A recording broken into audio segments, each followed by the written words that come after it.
Hello, जय हिंद। आज हम एएलपी के दो इम्पोर्टेंट सवाल को आज डिस्कस करेंगे। ये दोनों ही सवाल आपका जो 2018 वाला एएलपी वाला वैकेंसी आया था उसमें पूछा जा चुका है। तो हम लोग अभी प्रीवियस ईयर क्वेश्चन को ही डिस्कस कर रहे हैं और मेरा कोशिश ये है कि आपके सारे प्रीवियस ईयर क्वेश्चन को मैं धीरे धीरे डिस्कस कर दूं ताकि इस वाले एग्ज़ाम में आप अच्छा स्कोर कर सको। देखो, मैं एक बात आपको बता देता हूँ कि यदि आपको एएलपी में अच्छा स्कोर करना है तो आप किसी भी कीमत पे मैथ वाले सवाल को अच्छे से सारे क्वेश्चन को सॉल्व करना पड़ेगा। अगर आप मैथ के क्वेश्चन को 50% 60% ही सॉल्व करके आओगे तो आपका ऑटोमेटिक रैंक गिर जाएगा। आपको मैथ के क्वेश्चंस को कम से कम 80% तक सॉल्व करना पड़ेगा। रीजनिंग के क्वेश्चन को भी 80% सॉल्व करना पड़ेगा और साइंस के क्वेश्चन को भी 80% सॉल्व करना पड़ेगा। तब जाके आपका जो स्कोर है वो मैनेज हो पाएगा और आपका एक रैंक में आ पाएगा। तब जा करके आपका CBT 1 निकलेगा, क्योंकि इस बार कट ऑफ ज़्यादा होगा। आप भी इस चीज़ को समझ रहे हो कि वैकेंसी कम है, ठीक है। तो मैं बारी बारी से जब जब मुझे टाइम मिलता रहेगा मैं रेगुलर ही एलपी का जो सवाल है प्रीवियस ईयर क्वेश्चंस उसको मैं डिस्कस करूंगा। अगर आपको आता है तो भी आप उस वीडियो को पूरा देखिए, नहीं आता है तो भी एक बार देखिए और कोशिश करिए कि इन सारी चीज़ों को देखें, क्योंकि आप क्वेश्चंस को बनते हुए देखोगे सामने और ऐसा वाला ही सवाल अगर आपको आएगा तो आप निश्चित रूप से उस सवाल को सही सही बना के आओगे। देखो, बनाना अलग बात है पर सही सही आपको बनाना है, ये सबसे इंपॉर्टेंट बात है। एक्यूरेसी पे आपको ध्यान देना पड़ेगा, ठीक है। तो हम दोनों सवाल को आज डिस्कस करेंगे। देखो, आपके पास टोटल 120 दिन का समय है। 4 महीने के बाद आपका CBT 1 होगा। आप इतना मेहनत कर लो इस बार, इतना मेहनत कभी आपने किया ही नहीं है। 120 दिन सिर्फ अपने लिए जीना शुरू कर दो और 120 दिन एएलपी के लिए काम कर लो। निश्चित रूप से आपका कम सीट में भी CBT 1 निकलेगा। ऐसा नहीं कि नहीं होता है रिजल्ट, पर कोशिश आपका जारी होगा, प्रैक्टिस आपका जारी होगा, तब आप इस चीज़ को आसानी से निकाल पाओगे। आप सिर्फ हवा हवाई पढ़ाई पढ़ोगे तो वो अच्छा नहीं होगा आपके लिए, ठीक है। मैं बराबर इस चीज़ पे फोकस करता रहा हूँ कि हवा हवाई पढ़ाई से बचो। बुक्स की अच्छे से रीडिंग करो, बुक्स को अच्छे से पढ़ो, क्लास का जो नोट्स हो रहा है उसको ढंग से तैयार करो। जो आपको मिल रहा है उसको एकदम अपने अंदर बसा लो कि जब उसकी ज़रूरत पड़े तो हम उसका इस्तेमाल कर सकें। मैक्सिमम लोगों की सबसे बड़ी प्रॉब्लम क्या है ना, कि जो उनके पास है उसको वो बचा नहीं पा रहे हैं। नया नया क्या चीज़ें आ सकता है उसको हासिल करने की कोशिश कर रहे हैं और वहाँ जाने के बाद पता चलता है कि नया चीज़ भी इस्तेमाल नहीं कर पाए और पुरानी चीज़ें तो आपने करके नहीं गया, तो कन्फ्यूजन के कारण आप वहाँ पे नहीं कर पाओगे। तो चलिए, मैं आज का सवाल जो मैं कह रहा हूँ कि दो सवाल मेरे पास आया है मैं उसको डिस्कस कर देता हूँ। सवाल हल्का है, भारी है, मुझे उससे कोई लेना देना नहीं है, पर सवाल प्रीवियस ईयर है इसलिए मुझे डिस्कस करना है। और आने वाले और समय में जितने भी 120 दिन मिलेंगे मुझे, उन सारे ही समय में मैं आपके प्रीवियस ईयर क्वेश्चन को डिस्कस करूंगा, ठीक है। चलिए जल्दी से सवाल है, देखिए सवाल क्या कहता है। आपके स्क्रीन पे सवाल दिख रहा होगा, देखिए पढ़िए सवाल क्या कहता है एक बार। तो सवाल कह रहा है कि एक लंबवृत्तीय शंकु का आयतन जिसके आधार की त्रिज्या उसकी ऊंचाई की 1/3 है, एक गोलार्ध के आयतन के बराबर है। शंकु शंकु की त्रिज्या और गोलार्ध की त्रिज्या का अनुपात कितना है? आपका ऑप्शन दिया है 1:1, दूसरा है क्यूबिक रूट 3 क्यूबिक रूट 2, तीसरा है क्यूबिक रूट 4:1 और चौथा है क्यूबिक रूट 4:क्यूबिक रूट 3। ये चार आपका ऑप्शन दिया हुआ है। बहुत आसान सा सवाल है, इसमें कुछ करना नहीं है। देखिए समझिए, अच्छा इस सवाल को डिस्कस करना इसलिए भी जरूरी है कि इसका जो आंसर मारा हुआ है वो आंसर मुझे ठीक नहीं लग रहा है। एक बार हम इसको सॉल्व करके आपको दिखाते हैं कि इसका सही आंसर क्या होगा और ये क्या दे रखा है, ठीक है। तो जो इसमें चर्चा किया हुआ है ना, एक शंकु का बात बोला है, लंब वृत्तीय शंकु है, ठीक है। तो मैं एक बार शंकु आपको बना दे रहा हूँ। देखिए इस तरीके का शंकु है, ये एक लंब वृत्तीय शंकु है। देखिए इस तरीके का शंकु होता है, ठीक है जी। इस तरीके का शंकु होता है और शंकु के बारे में ये कहा है कि जो इसकी ऊंचाई है ना, ये ऊंचाई और इस त्रिज्या में एक रिलेशन दिया हुआ है कि जो इसकी ऊंचाई है वह ऊंचाई उसके बारे में बोला कि जो इसकी त्रिज्या, आधार की त्रिज्या जो है वो जो है ऊंचाई का 1/3 है। मतलब हम ये कह सकते हैं कि जिसको इस त्रिज्या है ना वो ऊंचाई का 1/3 है, ऊंचाई का 1/3 है। दैट मीन्स ये कि हम ऊंचाई के बारे में कह सकते हैं कि ये 3r है, ठीक है जी। ऊंचाई के बारे में क्या बोल सकते हैं? 3r है। अब इसको हम सॉल्व करेंगे आसानी से, देखिए। और फिर इसने क्या बोला है कि जो एक अर्धगोला है, अर्धगोला और गोलार्ध का मतलब तो यही होता है आधा गोला। तो आधा गोला कैसे होता है? आधा गोला इस तरीके से होता है, ठीक है। इस तरीके से एक आधा गोला होता है, और आधे गोले की जो त्रिज्या है ना, आधे गोले की जो त्रिज्या है, इस त्रिज्या को हम कुछ और मान लेते हैं। चलो हम इसको कैपिटल आर मान लेते हैं, ठीक है। यहाँ पे जो त्रिज्या था उसको हम लोग स्मॉल आर माने थे, और इसको हम लोग कैपिटल आर से दिखा रहे हैं, ठीक है। तो इसने क्या बोला है कि इसका आयतन और इसका आयतन बराबर है। तो सबसे पहले जो सवाल है उसमें आपको क्या याद रखना है कि शंकु का आयतन क्या होता है, ठीक है, और अर्धगोला का आयतन क्या होता है। तो शंकु का आयतन क्या होता है वो आपको हम यहाँ पे लिख के दिखा दे रहे हैं। वो होता है 1/3 पाई आर स्क्वायर एच, ठीक है। आर यहाँ पे हम इस्तेमाल करेंगे जो इसका आर है।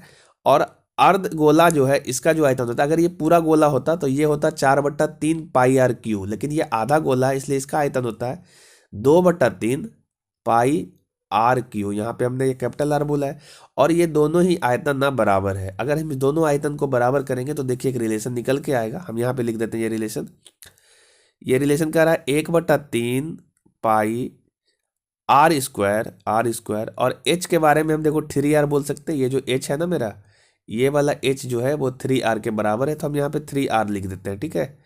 ये लिख देता हूँ 3r, ठीक है जी। और उसके बाद ये जो है 2/3 पाई आर क्यू, ठीक है। चलो इसमें अब देखो ये क्या है कि ये 3 और 3 तो कैंसिल आउट हो जाएगा, और ये पाई और पाई कैंसिल आउट हो जाए, सॉरी ये नहीं, पाई कैंसिल आउट हो जाएगा, तो ये पाई को मैं हटा दे रहा हूँ। अब यहाँ से देखो ये आर क्यू हो जा रहा है ना, और यहाँ से ये भी आर क्यू है, तो हम यहाँ से लिख सकते हैं आर बटा कैपिटल आर का क्यू बराबर क्या होगा, तो ये हो जाएगा 2 और बटा 3, ठीक है। अब आप खुद ही देखो कि अगर यहाँ से दोनों का रेशियो निकालेंगे, चूंकि आपसे पूछा है कि लंब वृत्तीय शंकु का जो त्रिज्या है और अर्धगोला का जो त्रिज्या है उसका अनुपात क्या होगा, ठीक है। तो यानी कि ये वाला आपको अनुपात निकालना है, तो हम इसको यहाँ पे लिख देते हैं। देखो आपको निकालना है आर अनुपात आर, ठीक है।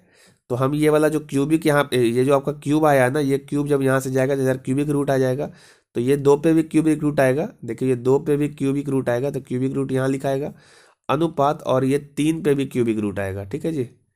3 पे भी क्यूबिक रूट आएगा, ठीक है।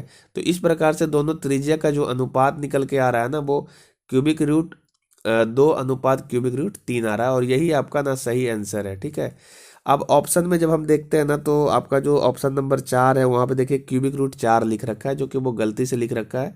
आपका होना चाहिए क्यूबिक रूट 2, ठीक है। तो ऑप्शन नंबर 4 आप मारना, लेकिन ये ऑप्शन थोड़ा सा गलत दे रखा है, ठीक है। ध्यान रहे ये चीज़ें। आपका आंसर क्या होगा, आपका आंसर होगा क्यूबिक रूट 2 अनुपात क्यूबिक रूट 3, ठीक है जी। ये आपका सही आंसर होगा। इसमें आंसर थोड़ा सा मिस्टेक दे रखा है, ठीक है। उम्मीद है आपको समझ में आया होगा। ये सब छोटा छोटा फॉर्मूला जो है ना मेंसुरेशन का, ये सब छोटा छोटा फॉर्मूला आप अच्छा अच्छे से याद रखिए। ये सब फॉर्मूला नहीं याद रखोगे तो सवाल बनाने में थोड़ा दिक्कत आपको हो सकता है। चलिए नेक्स्ट सवाल देखते हैं कि नेक्स्ट सवाल क्या दिया हुआ है। तो जो नेक्स्ट सवाल है ना, वो एक हाइट एंड डिस्टेंस का एक सवाल है। ये भी काफ़ी इजी सवाल है। देखिए एक बार हम सवाल पढ़ देते हैं, आप भी सवाल को देख लीजिए। सवाल दिया हुआ है स्क्रीन पे। 13 मीटर लंबी एक सीढ़ी है, एक खिड़की तक पहुंचती है, जो सड़क के किनारे की जमीन से 12 मीटर ऊपर है। यदि इसके पाद को उसी बिंदु पर रखते हुए सीढ़ी को सड़क के दूसरी ओर से लगाया जाए तो यह खिड़की तक 5 मीटर ऊंचाई तक पहुंचती है। सड़क की चौड़ाई ज्ञात कीजिए। ऑप्शन दिया है 14 मीटर, 15 मीटर, 16 मीटर और 17 मीटर। चलिए सवाल समझते हैं क्या बोला है। आपको हम फिगर बना के दिखाते हैं ताकि आप ये सवाल को अच्छे से समझ सको, ठीक है। देखो सबसे पहले इसने कहा है कि आपका एक सड़क है, जो इस तरीके से सड़क मान लेते हैं, ठीक है। और सड़क के किसी बिंदु से यहाँ पे क्या करता है कि एक सीढ़ी को लगाता है, ठीक है। एक सीढ़ी को लगाता है इस दीवार से, मतलब इस घर के दीवार से लगाता है, जहाँ पे एक खिड़की है। मान लो यहाँ पे ये खिड़की होगा, तो यहाँ से ना एक सीढ़ी को लगाता है। तो सीढ़ी कैसे लगाएगा, इस तरीके से सीढ़ी लगाया जाता है, ठीक है जी। सपोज इस तरह सीढ़ी लगा लो आप। तो इसने बोल रखा है कि सीढ़ी की जो लंबाई है ना वो 13 है, और ये जब इस दीवार से लगाता है ना तो जमीन से जो है ये 12 मीटर के ऊपर यहाँ पे खिड़की है जहाँ से लगता है। फिर इसने कहा कि इस सीढ़ी को यहीं से रोटेट करके क्या करता है, इसी सीढ़ी को इस तरीके से रोटेट करके ना दूसरी ओर लगा देता है, ठीक है। दूसरी ओर जब लगाता है तो यहाँ पे ये जमीन से 5 मीटर तक ही जा पाता है। कौन जा पाता है, ये सीढ़ी जा पाता है, ठीक है। तो हम यहाँ से इस सीढ़ी को इधर लगा देते हैं बुलेट के। इस तरीके से जब सीढ़ी को लगाता है ना, ऐसे इसी पॉइंट से लगाना है आपको सीढ़ी को, ऐसे इसको रोटेट करके इधर लगा दिए। तो जब ये सीढ़ी इधर पहुंच जाती है ना, पर सीढ़ी की लंबाई तो नहीं बदलेगी, सीढ़ी की लंबाई 13 है तो 13 ही रहेगी, लेकिन ये 5 मीटर तक ही पहुंच पाता है। ठीक है जी, यहाँ तक 5 मीटर तक। तो पूछा है बताइए कि इसकी जो चौड़ाई है, यानी कि सड़क की जो चौड़ाई है, वो सड़क की चौड़ाई कितनी होगी। ठीक है, एक तो आपको सिंपल तरीका हम बताते हैं कि किसी भी समकोण त्रिभुज में कर्ण का स्क्वायर जो होता है लंब का स्क्वायर और प्लस आधार के स्क्वायर के बराबर होता है ना। तो यहाँ पे ये 90 डिग्री का कोण है, तो इस वाले त्रिभुज में तो ये कर्ण का काम करेगा 13, ये 13 जो है कर्ण का काम करेगा और 12 जो है लंब का काम करेगा। तो 13 का स्क्वायर करेंगे और उसमें 12 का स्क्वायर घटा देंगे और जो बचेगा यहाँ पे रूट कर देंगे तो ये आ जाएगा। एक तो ये तरीका है, इस तरीके से आप निकाल सकते हो। जैसे हमको ये वाला दूरी निकालना है, थोड़ा सा कलर चेंज कर लेता हूँ। अगर यहाँ से लेकर के यहाँ तक वाली ये दूरी निकालना चाहते हो तो एक तो तरीका आपके पास ये है कि आप सीधा ये कहो कि √13 का स्क्वायर माइनस 12 का स्क्वायर, चूंकि हम कर्ण के स्क्वायर में आधा लंब के स्क्वायर को हटा देते हैं, तो ये देखो 169 आ रहा है और माइनस 144 कर लेंगे तो इसका रूट आ जाएगा। तो ये फाइनल आपका कितना आएगा, देखो 25 का बच रहा है ना इसमें, तो 25 का रूट करेंगे तो ये 5 आएगा। दैट मीन्स कि ये वाला जो वैल्यू है 5 है। और उसी तरीके से जब हम इसको सॉल्व करेंगे, इधर से यहाँ से लेकर के यहाँ तक की जो दूरी निकालेंगे, इस दूरी को, तो हम कहेंगे 13 का स्क्वायर और माइनस 5 का स्क्वायर। तो 13 का स्क्वायर 169 होता है और 5 का स्क्वायर 25 होता है। अगर इसको हम हटाते हैं तो ये आपका आ जाता है 144 और इसका हम रूट करेंगे तो ये वैल्यू आ जाएगा 12। ठीक है, तो मतलब ये वाला जो वैल्यू है, ये वाला 12 आ जाता है और ये वाला 5 आ जाता है। तो 12 और 5 हो जाता है 17। तो टोटल सड़क कितना हो गया, तो टोटल सड़क हो गया 17 मीटर। यही आपका आंसर होगा, जो देखो ऑप्शन नंबर आपका डी में दिख रहा है 17 मीटर। ठीक है, तो हम आपको एक बात बता रहे हैं कि आपको इतना भी नहीं करना था, आपको कुछ बातें याद रखनी थी। अगर आप कॉम्पिटेटिव स्टूडेंट हैं तो कुछ बातें जो कराया जाता है, आपको समझाया जाता है, वो सब बात आपको याद रखना चाहिए। कि आपको बताया गया होगा या फिर आप पढ़े भी होंगे कि एक ट्रिपलेट नंबर होता है। ट्रिपलेट नंबर में क्या होता है कि उसका जो सबसे बड़ा वाला भुजा है उसका जब स्क्वायर करोगे तो दो छोटा वाला जो भुजा है उसके स्क्वायर का योग का बराबर होता है। तो यहाँ पे हम लोग पढ़ चुके हैं कि जो 5 और 12 और 13 ये तीनों नंबर जो है ना ट्रिपलेट नंबर है। ठीक है, ट्रिपलेट नंबर यही होता है कि अगर 13 का स्क्वायर करोगे ना तो 5 का स्क्वायर और 12 के स्क्वायर के जोड़ के बराबर हो जाएगा। ठीक है, तो इसको हम ट्रिपलेट नंबर करते हैं और इस ट्रिपलेट नंबर का यूज करते हैं तो कोई कैलकुलेशन करने की जरूरत नहीं था। जैसे देखो ये 13 है जी, ये 12 है, तो ये 13 हो गया, ये 12 हो गया, निश्चित रूप से ये वाला 5 ही होगा। ठीक है, क्योंकि 5, 12 और 13 ट्रिपलेट नंबर थी, ये 5 होगा, कैलकुलेट बिना किए भी बता सकते थे।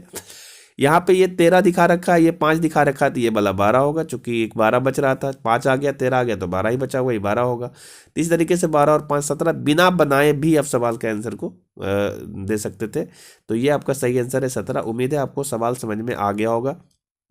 मैं क्या कर रहा हूँ उसको गौर से सुनिए। कोई भी एएलपी के मैथ्स के सवाल आपको दिख रहे हैं जब प्रैक्टिस करते हो तो वो सवाल मुझे सीधा भेजो व्हाट्सएप पे।